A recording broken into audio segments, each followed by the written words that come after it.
inside a caterpillar are all of the ingredients that in fact create the butterfly. But if you just looked at the caterpillar, it's brown, it's sluggish, it's crawling. There's no way you could envision a bright, beautiful flying cat. But reality and science tells us that is in fact possible. And I like to liken our business society today is a caterpillar.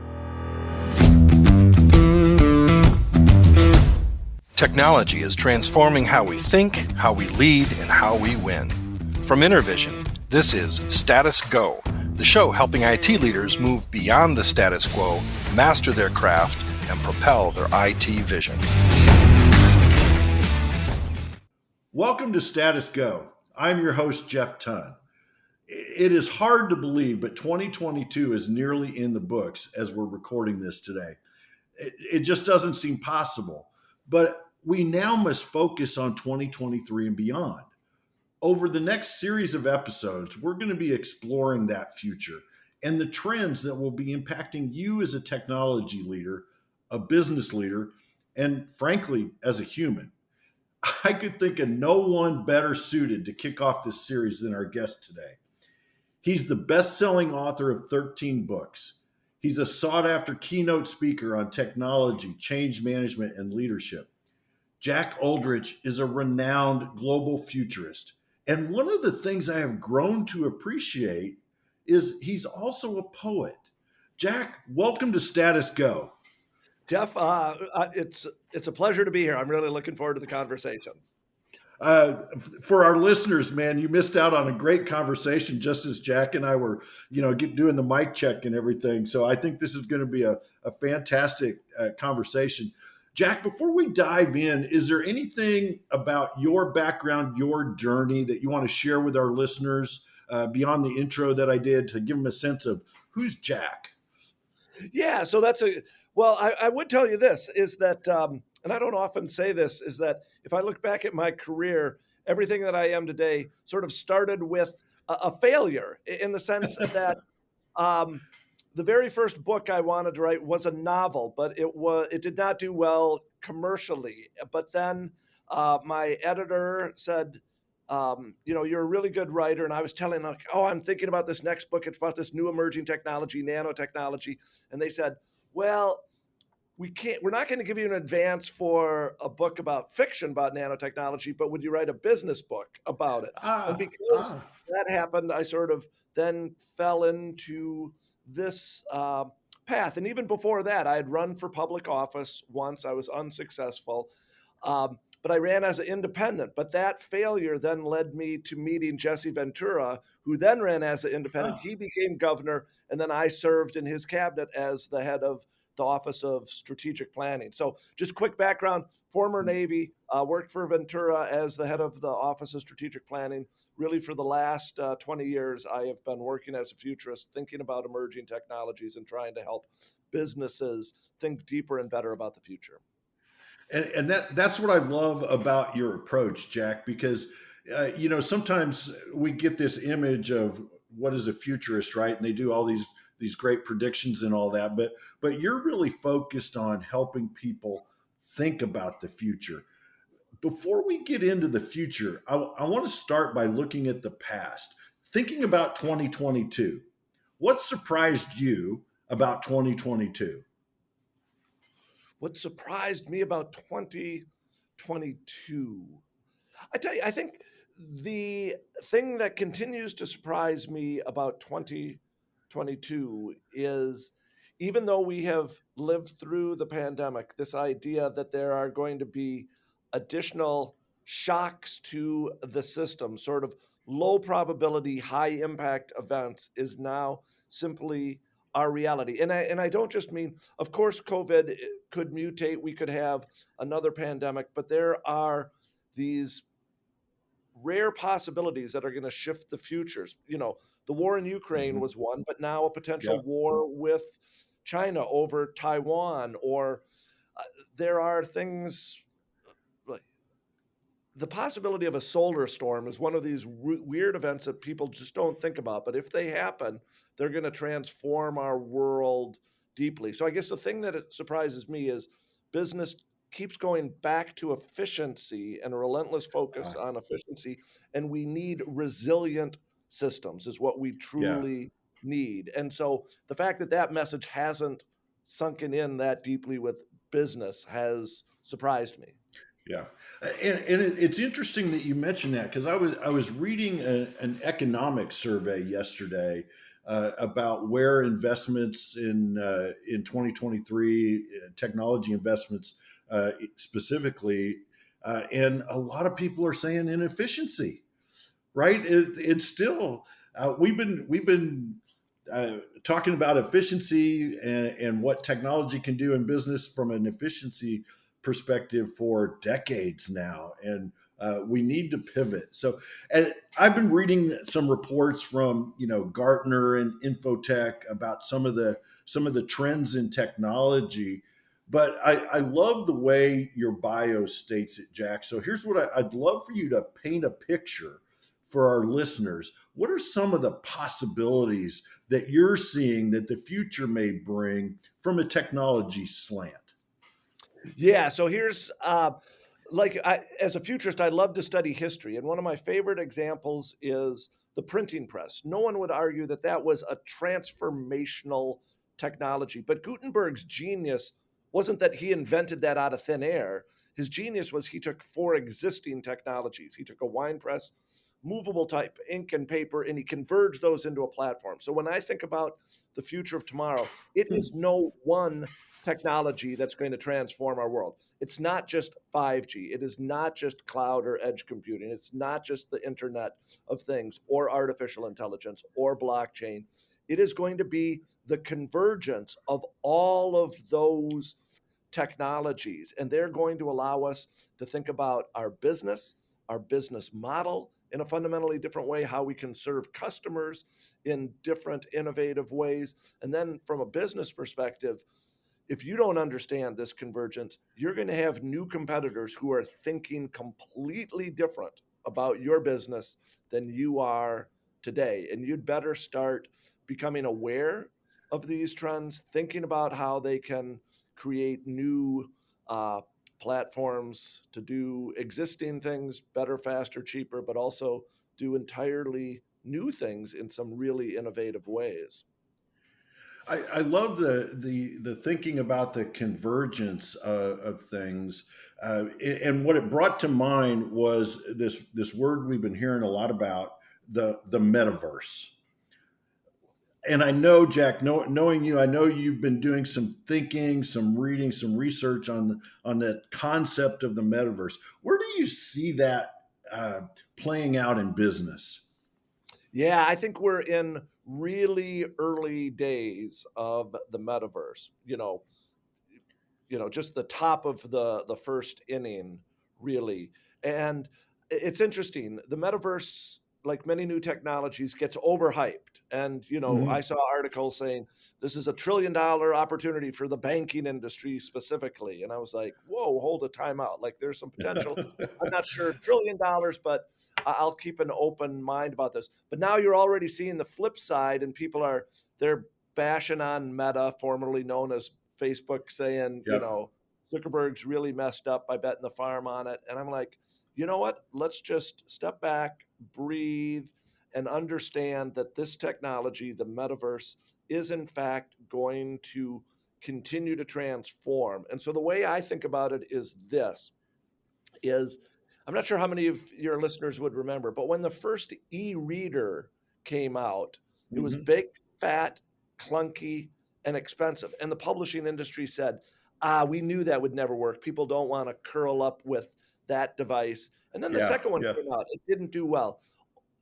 But eventually Amazon came out with the Kindle and people said, "Hey, the price point is good. It's not as good as reading a book, but you know what? I like it. I can carry 100, an unlimited Yep. number of books with it."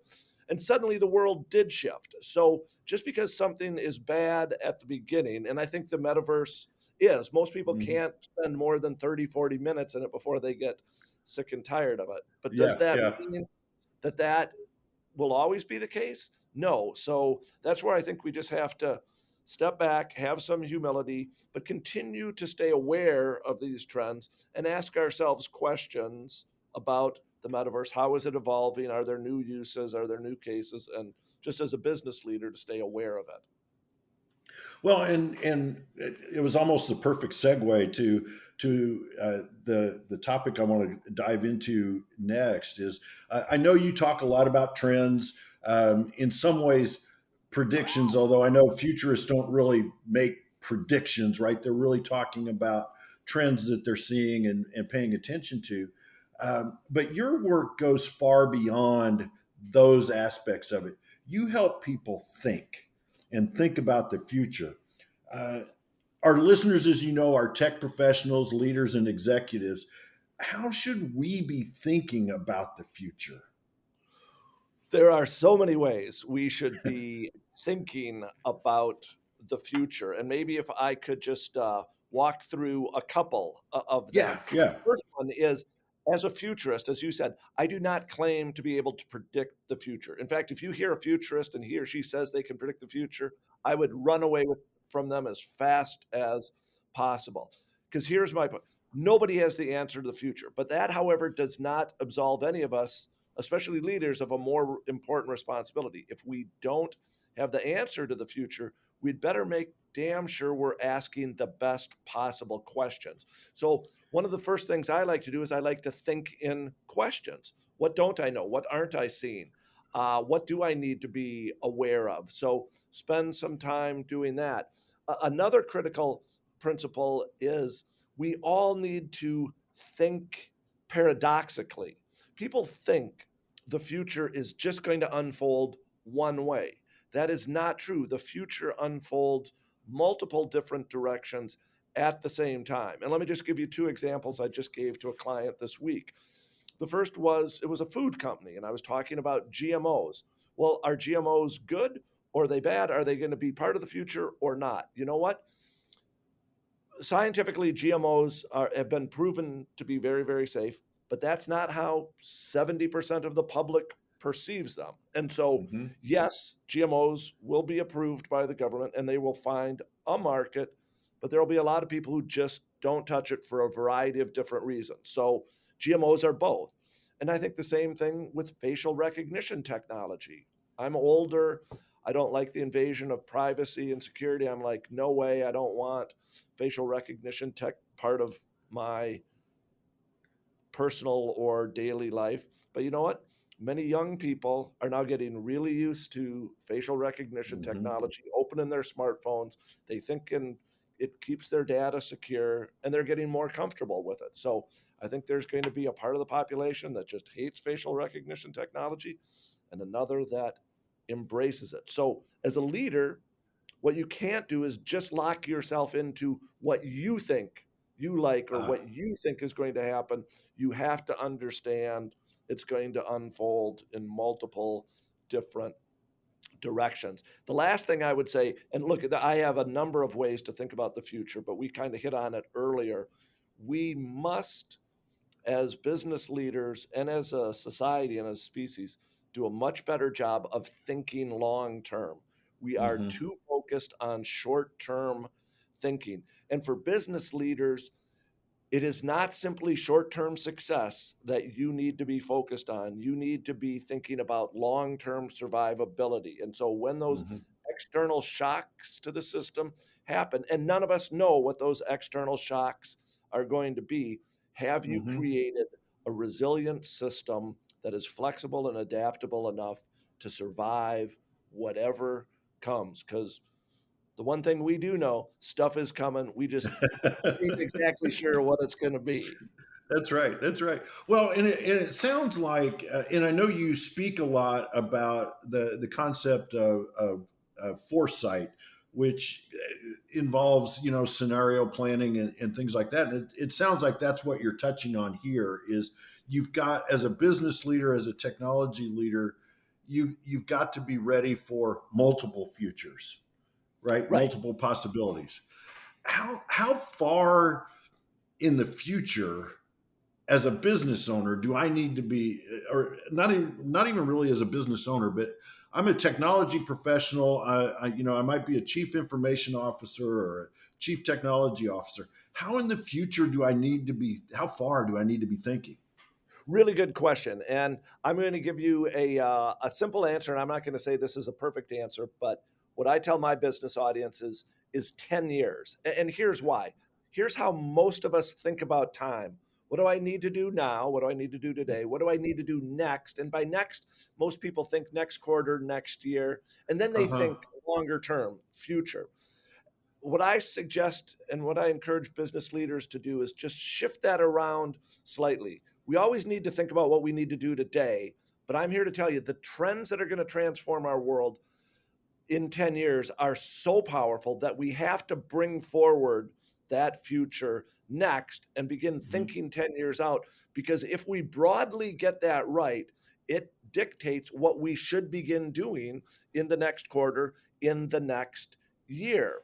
And so when I talk about artificial intelligence and blockchain and metaverse and gene editing technology, I pull my audiences 10 years into the future and just say, look, in a world of exponential change, let's understand how big, how powerful these trends may be and how they could transform our world in some really powerful, disruptive ways, and then walk them back and to say, okay, now what do we need to begin doing in the near term to position for this future? How do we become Mhm. aware of it? How do we begin benchmarking against which trends are growing, which ones aren't going as fast as we think they are going? So, to answer your question, 10 years out is Yeah. my recommendation. And then you help them break it down by chunks of time, right? If that's what we're thinking 10 years from now, then 3 years or 5 years, here's what we're thinking, right? So that they can then put Yeah. those steps together. Yeah. So, could I just give you a real world example? Yeah, yeah. I work a lot with ag businesses and farmers, and primarily in the Midwest. So corn is this huge crop, right? And Hmm. so I say to them, look, you need to be tracking where electric vehicles may be in 10 years. And because in 10 years, if the number of electric vehicles is 70%, for example, that means the Hmm. demand for gas is going to go down. Gas goes down, the demand for ethanol goes down. Demand for ethanol Hmm. goes down, corn goes down. Corn goes down, land prices in Yeah. Iowa and the Midwest may plummet. Now, I don't want to say that that will happen, but as a farmer, you have to acknowledge that's a possibility. So Hmm. now, what do we begin doing? Okay, we say, first, where do we expect the future to be? And farmers are fascinating. Some will say, they think only 5% of all new vehicles are going to be electric, and others say it's going to Uh-huh. be 90. And so Yeah. I work with both ranges, and frequently both ranges are within the same group. So I say, okay, let's listen to the outliers. Why?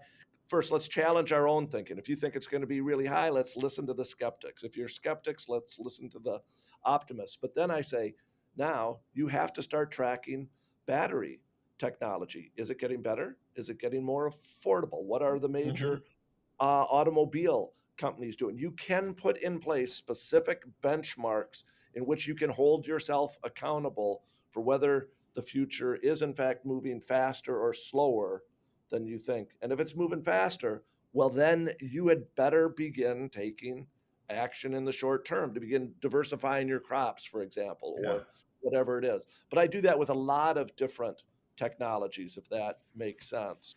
We'll go Yeah. out. And I love that concept of you've got these scenarios and you're watching them, and are they coming at you faster than you thought, slower than you thought, so that you can make your adjustments Right. on that.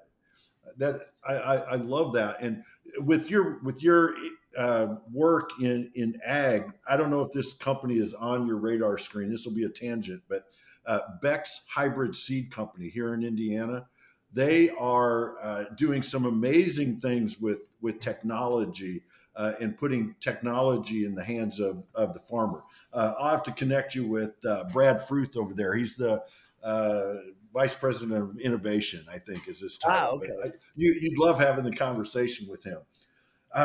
Anyway, back to what we're talking about here, and I know this is another area of passion for you, Jack, and it's also one of the trends. I mentioned Gartner and Infotech earlier. One of the trends that they both mentioned is sustainability. Now, because they're tech research companies, right? They're looking at how are we measuring it? What are we doing it? What are the KPIs we need to be paying attention to? What are some of the trends that you're seeing at the organizational level in regards to sustainability? Yeah, well, I'm seeing quite a bit. First, and again, I don't mean to keep this on ag at all, but like what's happening with regenerative agriculture and understand regenerative agriculture is all about storing additional carbon in the ground, protecting biodiversity, and helping improve yields. But in order to do that, we need a lot of data, satellite data, sensors in the field, and it's going to transform ag in a powerful way. But we have to get to a regenerative system because if we don't, there aren't going to be farms in the future. But I also see, in terms of, on the business side, the whole supply chain.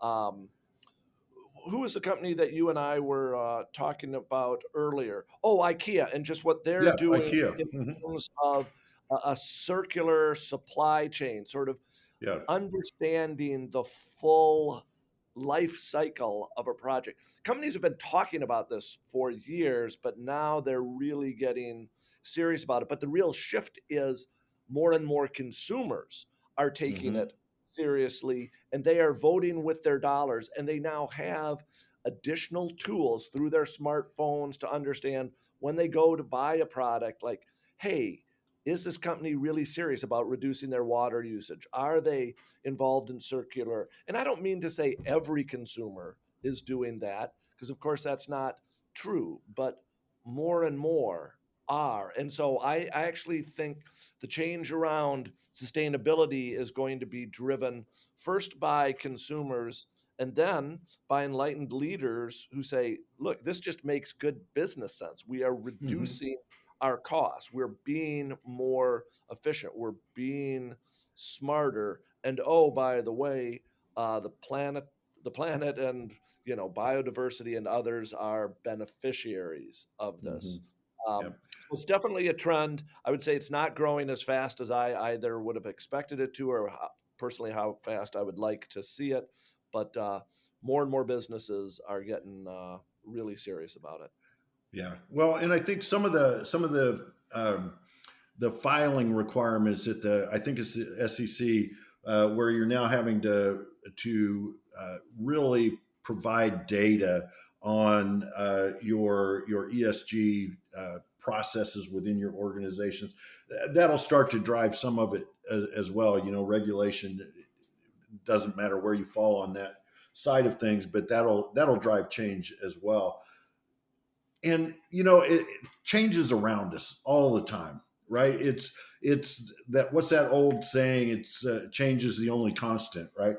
That's, that's And I know that you do a lot of teaching to business leaders about how to prepare for the unexpected, the unknown, right? You and I met through our mutual passion for Lewis and Clark, and you do a course on leading into the unknown. So yeah. how do you teach uh, boards of directors and CEOs and the C-suite to prepare for the unexpected, the unknown? Yeah, so let me just step back and first, some listeners might be just wondering what a futurist does, and I like to use the quick acronym. I call it the big AHA, but AHA is the acronym, and it stands for awareness, humility, and action. First, we need to be aware of the trends that might transform our world. Next, we need humility to the idea that the way we think about our business model, our customers today might not be how we think about those things in the future. And then the final A stands for action, because as a futurist, I love this quote from Peter Drucker, who said, the only way to predict the future is to create it yourself. But in order to do that, you have to take action. And so to answer your question, I think the first thing I try to do is just lift my audience's heads and open their ears and say, hey, let's look at all of the trends that could potentially transform our world. Next, let's listen to the voices on the edge. There's this wonderful quote from a science fiction writer, William Gibson, who said, the future's already here. It's just not evenly distributed. And I love that quote. But what he Huh. means is The future is out on the edge. Like there are people working on some weird stuff, right? Hmm. And rather than dismiss the weirdos and the sort of the oddballs, invite them in and say, "Hey, what are Hmm. you working on?" And ask them like, "Hey, how might this affect me?" And more often than not, they're more than happy to tell you. Yeah. But Yeah. then the final thing, the A, is you need to take action. And here's where we need to get more comfortable with experimentation, with risks, with Hmm. pilot projects, with reaching out to different partners. Why? Because none of us know, not even professional futurists, what's going to work in the future. So we have to take some actions. And again, I'm not advocating that we bet the farm or bet the whole business on Yeah. any Yeah. risky project, but we have to start trying different things. We have to get into our discomfort zone. And so that's really what I do. You know, the Yeah. awareness, help people unlearn what it is they think they know, and then help people take action. I love that phrase, Jack, and I was reading about that earlier as I was preparing for our conversation. Unlearn, uh, teaching people to unlearn, and I know you focused on that for several years in your career. That unlearning concept, the So, Jeff, imagery. Yeah, can go I ahead. share something with your listeners right now? Hey, listeners, I don't care what state you are in, just answer this question in your head. What two colors are the yield sign in your home state? Take a minute, actually, just a couple of seconds. My guess is you already have an answer. And my guess is most of you thought the answer was yellow or yellow and black. If that's what you thought, you are wrong. The yield sign has been red and white since 1971 for 51 years. And so to me, this is just a wonderful metaphor for the need to unlearn. Like we hold in our head ideas that we think are right, but they're wrong. Like yield signs were 50 years ago, yellow and black, but they've been red and white, and we've been driving by them for decades now. And so to me, that's just a metaphor. We learn things early in Yep. our career and they work, but that does, the world changes, but we don't see those changes as quickly or as easily as we would like to believe we do. Yes, I love that example, and I was in a class you were teaching that you used that example, and I would have bet the farm on yellow Yeah. and black. It just would have. But you're right. I even had to go out after the class and find a yield sign because I was just like, no way, no way. But you're No, right. it's funny. There's usually always one old timer's like, well, in my rural area, they're still yellow and black. I'm like, no, they're not. Like, you go out, take a picture, send it to me. No one has ever done it because, Yeah, yeah, you know, yeah. you might be able to find one hanging on a wall in an old country bar somewhere, but they're not on the road anymore. Not on the road. Well, I want to talk for a minute about your most recent book, Regeneration: Sowing Seeds for a Future of Reimagination, Reconnection, and Regeneration. And I love that imagery that brings, sowing seeds. Give us a synopsis. What do you explore in this book? What I explore in this book is um, I mean, it's a deeper book than I've typically written. I mean, I've always written about emerging technologies. One of the really big trends I see is more and more, especially business leaders, are reuniting their heart with their mind to say it's not just about making money. It is, of course, we have to use the levers of business and capitalism, but the goal cannot simply be to make more money. How do we become better employees? How do we treat our employees better, our customers better, our communities better, and ultimately the planet? And so then from there, I just say the next thing we have to do is the most atrophied muscle in the human anatomy, I would argue, is our imagination. We've allowed Uh, our imagination to atrophy, and we have to reimagine a better future. One, as a futurist, look, nobody knows the future, but most people are driven and motivated by fear. And if you actually watch most Netflix shows about the future, they're very dystopian in uh-huh. nature. But I'm here to tell you the future can be unbelievably beautiful. We can have clean, renewable energy. We can have preventative health care. We can have affordable transportation. We can have affordable housing. We can have better, healthier, more affordable food. We do all of those are technologically possible, and there are businesses working on it. And what I want to do in the book, again, is, and let me just give a little shout out to you. I was on your website earlier, and I love how you say, look, there are no maps to the future. What we need are, we have to navigate differently. And Hmm. I absolutely, there aren't any maps to the future, but we can use metaphors. And so here's Hmm. the metaphor of the book. And I ask your listeners to sort of keep this in heart. Inside a caterpillar are all of the ingredients that in fact create the butterfly. But if you just Hmm. looked at the or at the caterpillar, it's brown, it's sluggish, it's crawling. There's no way you could envision a bright, beautiful flying cat. But reality and science tells us that is in fact possible. And I like Hmm. to liken our business society today is a caterpillar. We have all of the components to create an entirely different, better, more beautiful system.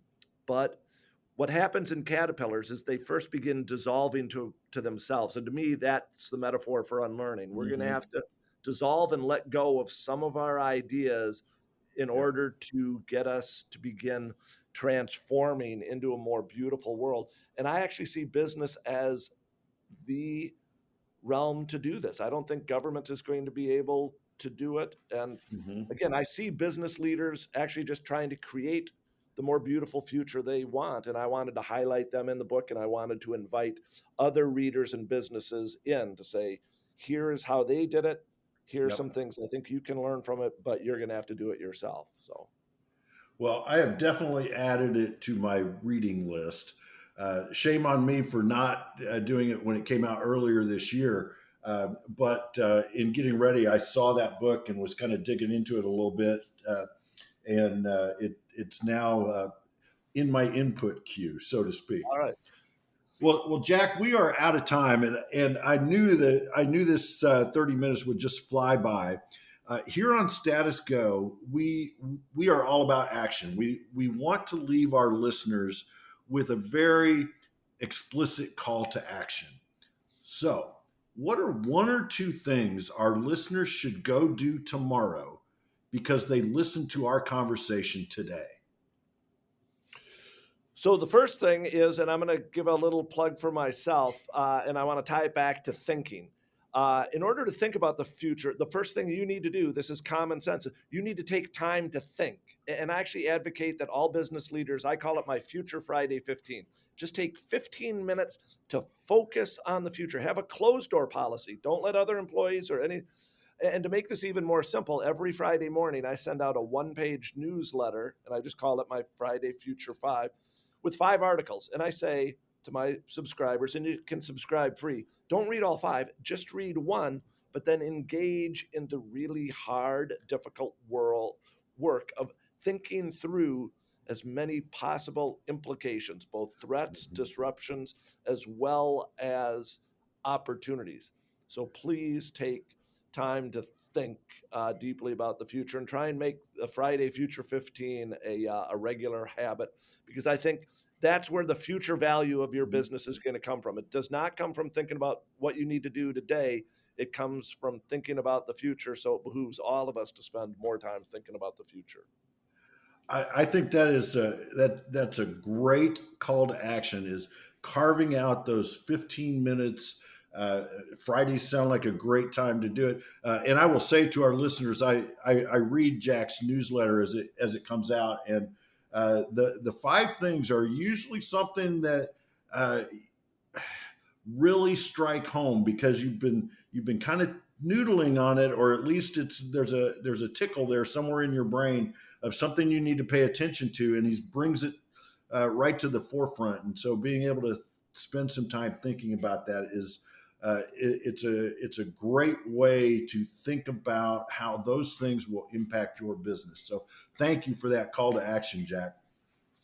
And thank you for taking time, incredibly short notice. Our listeners don't know this, but I just reached out to Jack a couple of days ago, and he was gracious enough to make time this morning to talk to us. And I really appreciate that, Jack. I really do. Jeff, my pleasure. And I would love to come back next year or sometime in the future and be your guest again. Absolutely. Would love that. To our listeners, if you have a question or want to learn more, visit intervision.com. The show notes will provide links. We'll be sure and link to Jack's newsletter that you can sign up for, as well as contact information. This is Jeff Tunn for Jack Uldrich. Thank you very much for listening. You've been listening to the Status Go podcast. You can subscribe on iTunes or get more information at intervision.com. If you'd like to contribute to the conversation, find Intervision on Facebook, LinkedIn, or Twitter. Thank you for listening. Until next time.